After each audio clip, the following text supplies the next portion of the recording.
Championship is brought to you on Eurosport by Ford, Formula One's most successful team.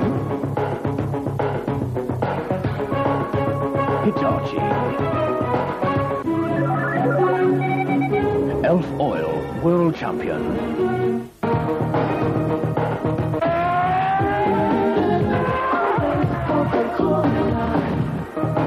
And Goodyear.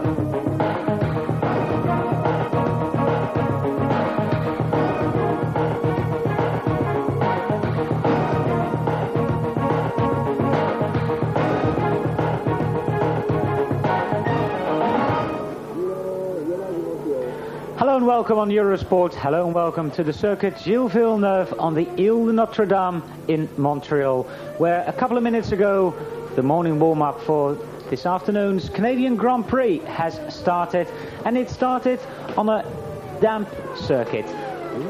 No puddles, it rained overnight, the circuit damp in places, and John, the first car that's going to do a flying lap is a Ferrari. Ferrari who's been on the pace all weekend.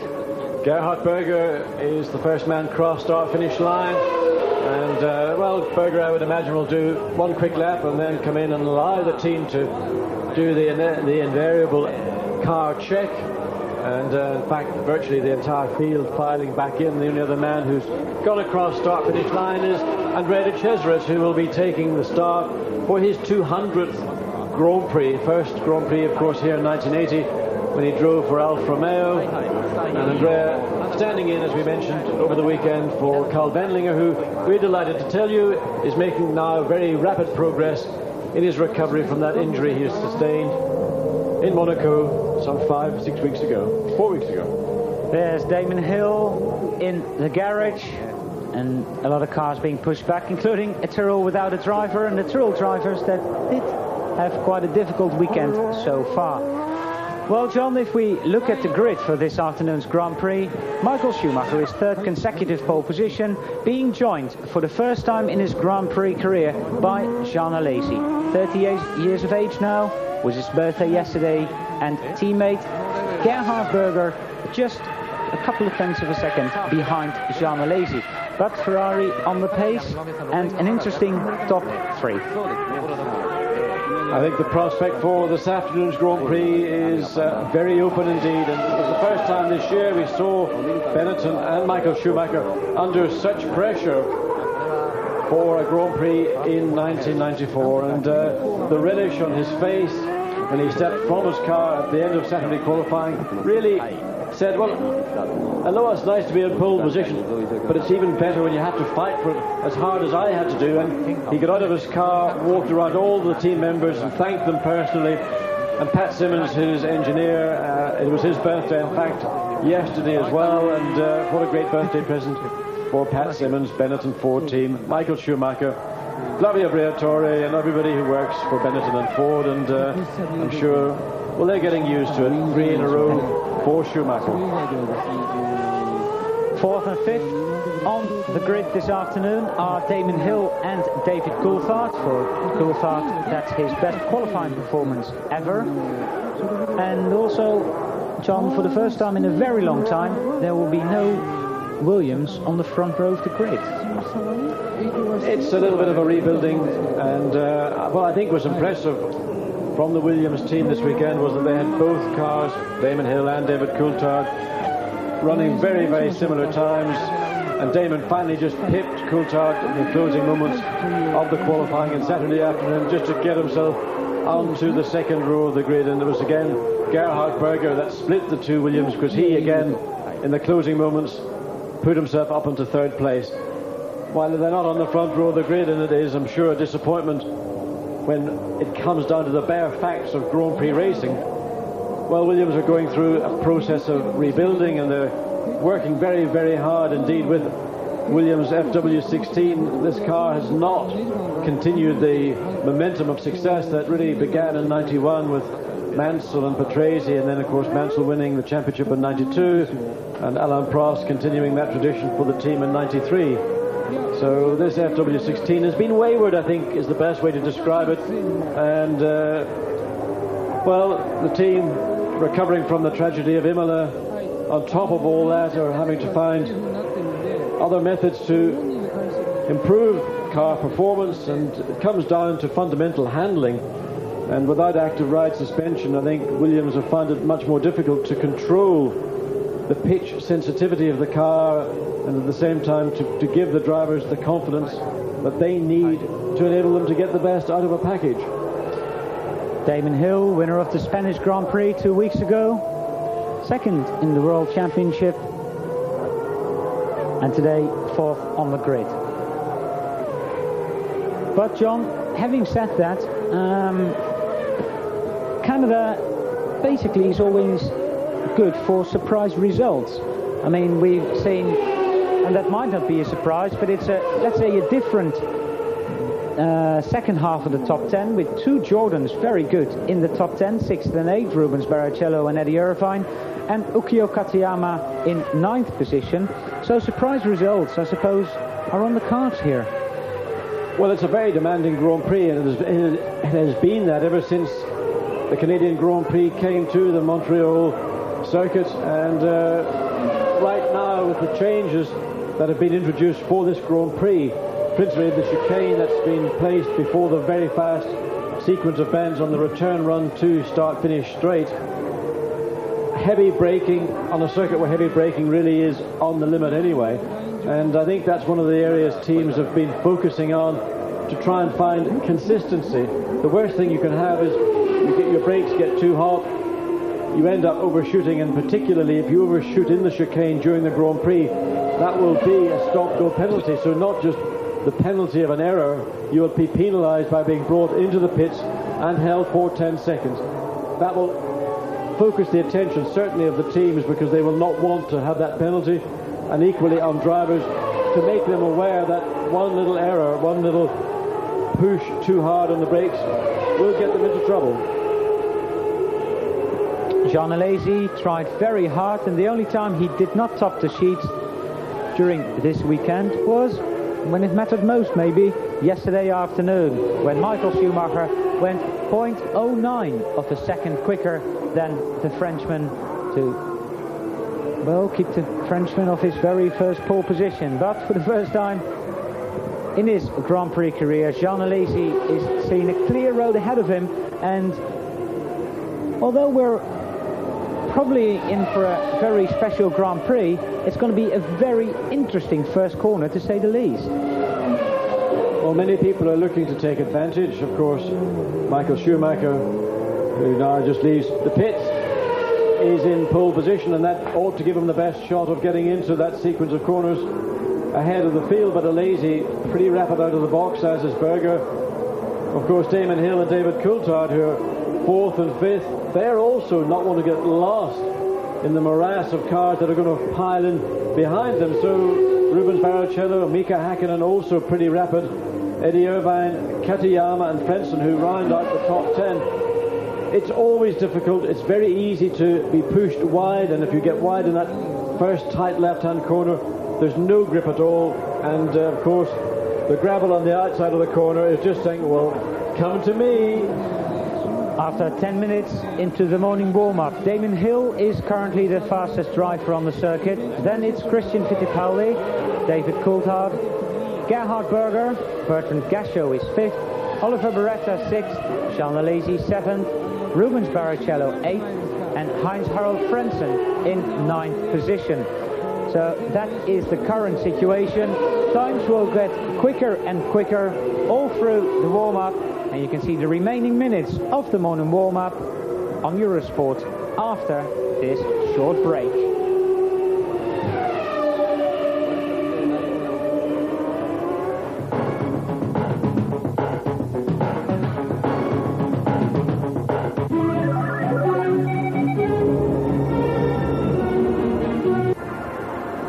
Nobody learns more about making winning Formula One tires than Goodyear. That learning continuously changes the way we design the tires you drive. All Goodyear Eagle high-performance tires rely on our Formula One technology to give better performance, more stability, more traction wherever life takes you. We design tires for the world's most demanding drivers. Goodyear, a change for the better.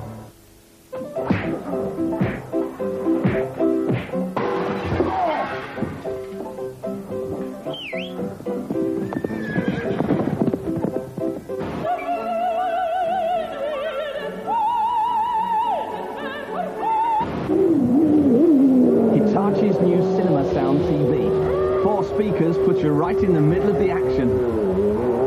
The cinema sound with Dolby Pro Logic from Hitachi. Eurosport Live.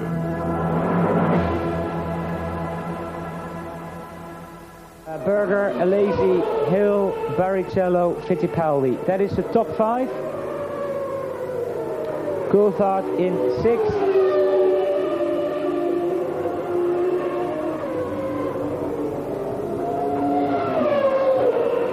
No Irvine.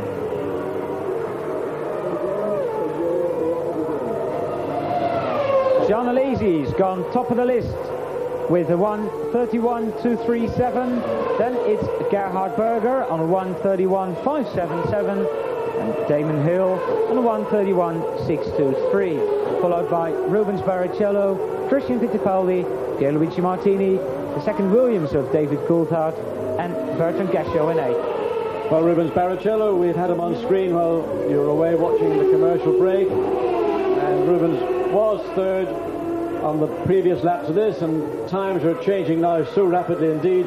He currently is in 6th place, but I suspect by the time he comes across the start-finish line at the end of this lap, if he doesn't go into the pits, which he's decided to do. So literally Michael Schumacher, 1:30.803, and every lap now each car is completing is quicker than the previous one. And as the circuit is getting drier, now Gerhard Berger 29.664. It's just going to be like this, and it'll stabilize, I would say, only when the checkered flag comes out.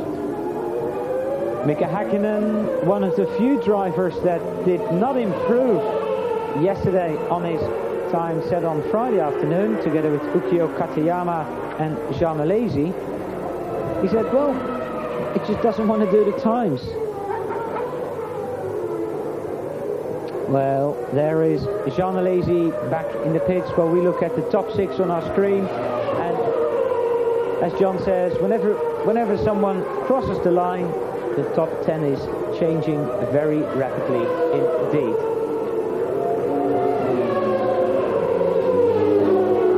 So John, I suppose the worst thing that can happen to all the teams if suddenly it decides to go and be a wet race. I think that would be, let's say, the most unkind thing that could happen here this weekend. We've had glorious weather Friday and Saturday, and of course the circuit, then it was to be covered with rain, and the circuit certainly was wet much earlier in the morning, but at the point this session began it was all but dry. But to have to race here in the rain without any wet practice at all, in the car in its current configuration with this revised and reduced downforce package, would be a real adventure. And I think that what would happen would be, let's say, should it rain before the start of the Grand Prix, I think that period, the 30 minutes before the Grand Prix start, would in fact be allowed to be an open, maybe 5-10 minute session to give the teams a chance to adjust their cars and just find out what conditions will be like in reality. We're hoping here that this cloud base, which is still very high, will break away, and we will have a fine afternoon. Michael Schumacher currently in 2nd position, and John, he's running the same rear wing he was running on Friday afternoon. It's that anhedral wing similar to what Williams is running. And he wasn't very happy with it on Friday. In fact, at the end of the Friday session, he decided to remove it and revert to the much more usual rear wing setup that Benetton have had on the car, certainly the one from Barcelona. But here, just trying it again, and part of this process is he will have one car, the spare car. In that setup, the race car will be as he used throughout the weekend. It's information gathering, and any running like this is very valuable to the team. Schumacher overtaking Eddie Irvine. Eddie qualifying 9th, currently in 20th position, and looking forward to a great race. Eddie is in a very good mood. Well, he should be, I suppose.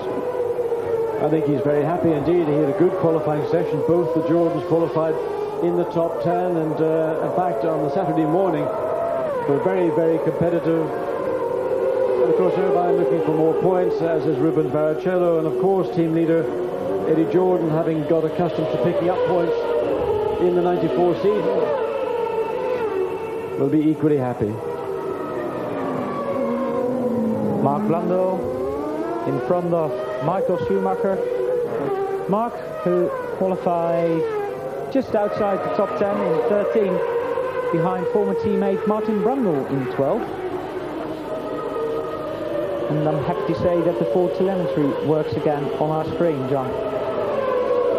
And the gearbox works. And the gearbox, we've got all 6 gears this afternoon, this afternoon for our viewers in Europe. And in fact, Steve Parker from Ford showed me a graph of the telemetry of the Ford for one lap during the Spanish Grand Prix, and to, let's say, silence any cynics that did not believe that Schumacher had only one gear for the Grand Prix. I mean, incredible as it seems, that is the case, and you can see when he ran down the straight at 14,600 or 14,400 in fact, and what he did, one of the things that Schumacher did was, because he was very quick on the early part of the straight and he was able to come out and get alongside people, he physically turned his head to where the car he was alongside and almost said, "This is Schumacher, I'm the race leader, let me go past." And one of those strange situations, the pressure that Schumacher did put on drivers had contributed to his ability to maintain position as much as it was to lap virtually within tenths of seconds of race winner Damon Hill. Michael Schumacher currently fastest on a 1:29.079. Then Martin Brundle at 29.354. Martin now going fastest to a 1:29.0. And John, that is, I think, a very good performance by Martin, because that's only 0.9 of a second away from his best qualifying.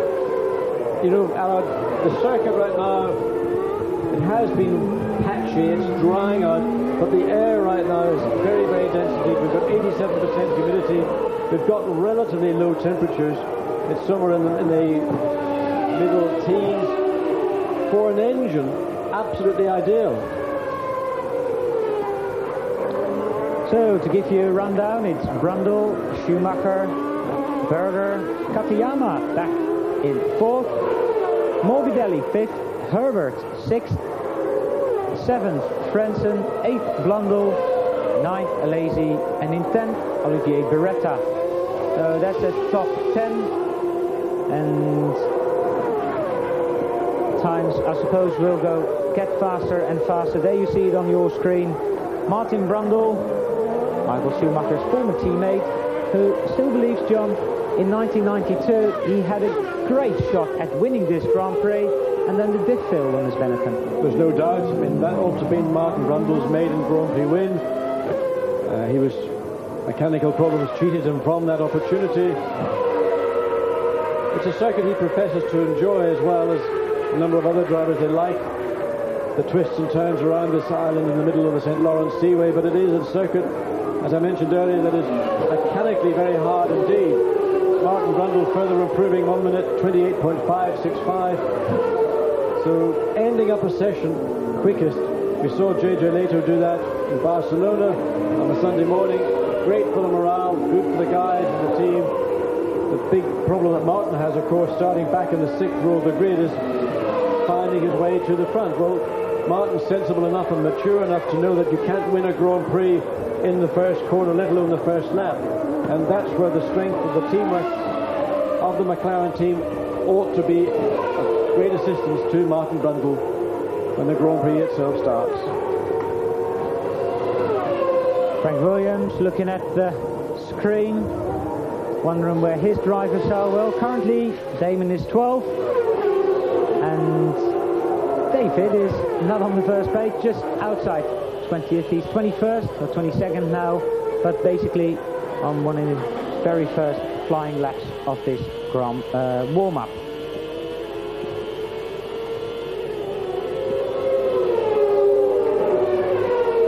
Well, that just shows you how much work is going on through that newly introduced chicane. Schumacher swinging left and right, and Damon Hill, David Coulthard, in fact, shadowing him. As we say, into the pit lane. Coulthard continues as Schumacher enters pit lane. So we're waiting to see what David Coulthard is doing, because he only was 21st. So the time now up to 18th, 1:33.213. But time slowly evaporating, and we've got about 8 minutes of this final 30-minute session remaining until the Grand Prix follows its own. So it's Brundle, Schumacher, Berger, Katayama, Herbert, Frentzen, Morbidelli, Häkkinen, Barrichello and Blundell. We'll be back after the break. That's Eric Gomez, that was Eric Gomez, who stopped just before the first chicane, and that's Gerhard Berger. Currently fastest on a 1:28.401. And is he going in a spare car? I think he is. I don't think he's not doing one of those marathon events where you run on a bike, jump on a bike, jump in the lake and swim and do a 10-kilometer run. So I assume it is into the race or the spare Ferrari that will be available to either Ferrari driver this weekend. There we see him getting strapped into place, and like many cars, they've got a steering wheel which is not any longer circular. It's slightly ovalized, and the top of the steering wheel doesn't exist. That's to give the driver sight of the data readout, which in most cases they ignore, as it's almost impossible to read it anyway. But there's usually a line of lights just above the eye line and above that of the steering wheel, which is the indication of engine revs, and it's from that they then select gears. And of course Gerhard won this Grand Prix, John, back in 1992.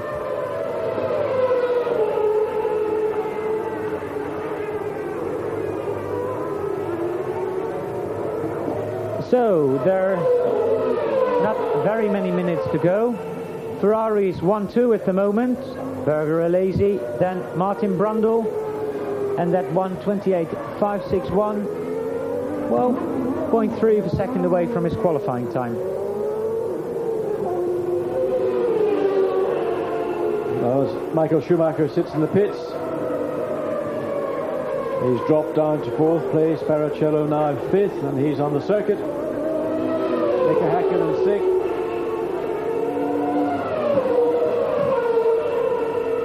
Jean Alesi also just improved, 28.491, and that's again fractions from teammate Berger's time, but Berger on the circuit very shortly in the spare car. There's Ukiya Katayama. And the Tyrrells have been having a bit of problem here this weekend, particularly Mark Blundell. I saw him this morning and asked him, why are you spinning so much? And he said, well, it's not my fault.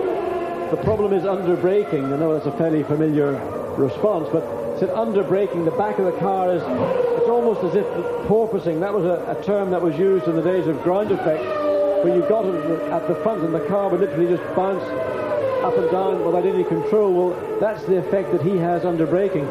The rear of the car starts to wag its tail, very difficult to control, and once it gets to a particular point, well, it's just gone.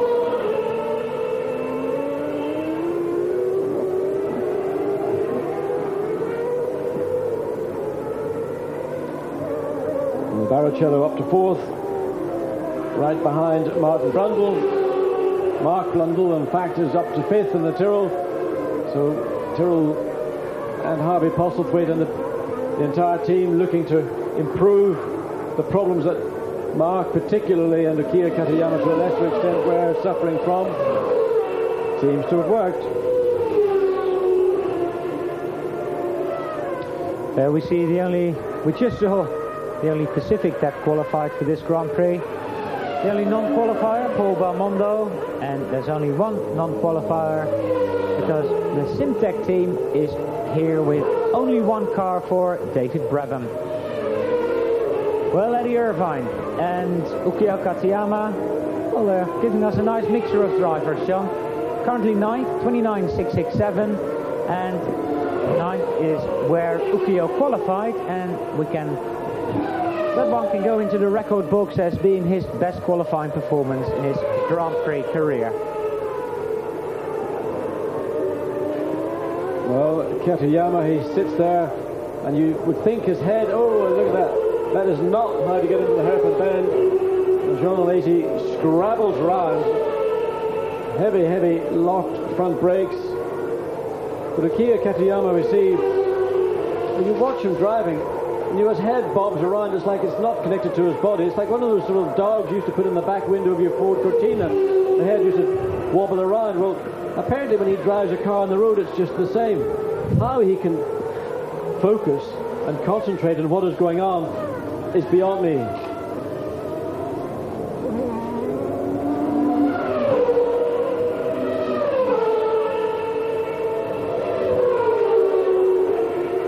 So Damon Hill, John, is back in 11th, but he's doing a fairly long run. That might be to assess what tyre wear would be here. I think it's a very, very important factor in this race. And it's not so much tyre wear as such, because the C compound that Goodyear have brought here isn't likely to be the problem. It's going to be the drop-off in performance. And I think that many teams would like that information. Williams are currently, I think, in that process of doing as many laps on a Ligier now. That's just after the start-finish, and that's the gravel trap that I said will welcome anybody who gets a little bit offline. And that is Olivier Panis, we believe. Yep. So,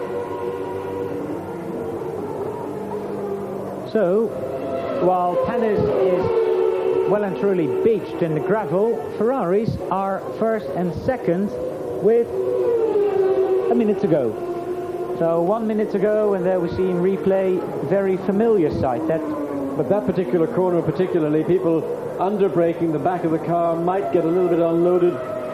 If one brake grabs, it just draws the car around, and once it's gone, there's nothing you can do. But looking down, we see the two Ferraris, Berger quickest, Alesi second quickest. Interesting for me, Martin Brundle third quickest, and significantly quicker than teammate Häkkinen, who ordinarily, in out-and-out speed terms, would outperform Martin Brundle. Barrichello still fourth, Damon Hill now fifth, and David Coulthard sixth. For Williams, beginning to... No. And just another interesting thing, John, is that Mika Häkkinen in 11 is only a second away from Gerhard Berger.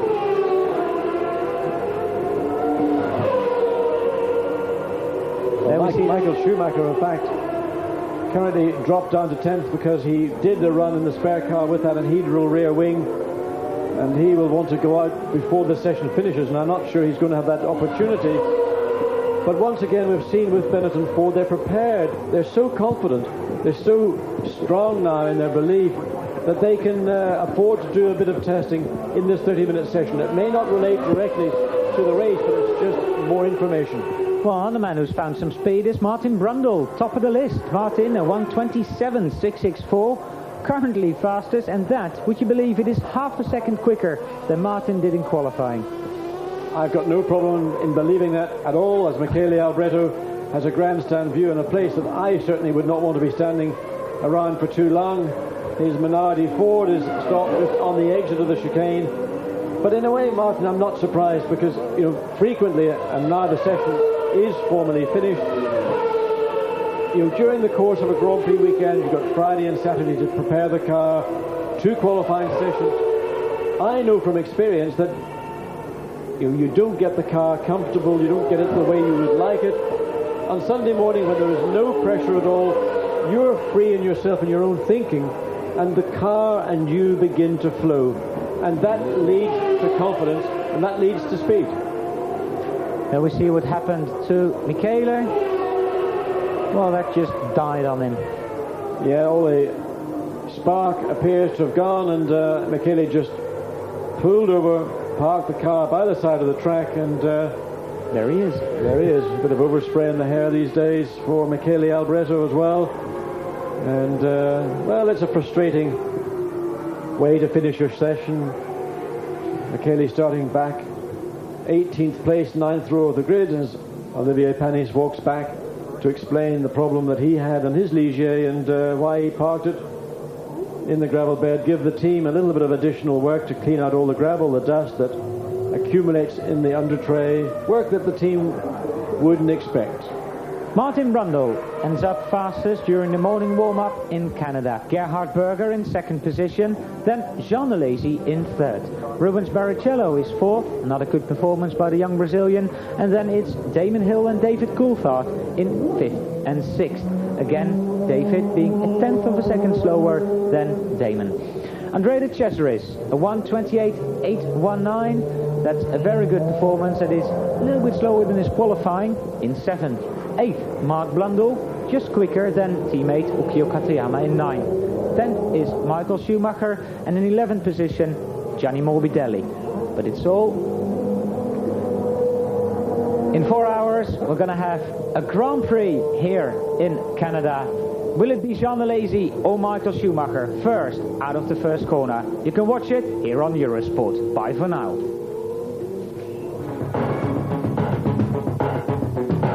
The Formula One World Championship is brought to you on Eurosport by Ford, Formula One's most successful team. Hitachi,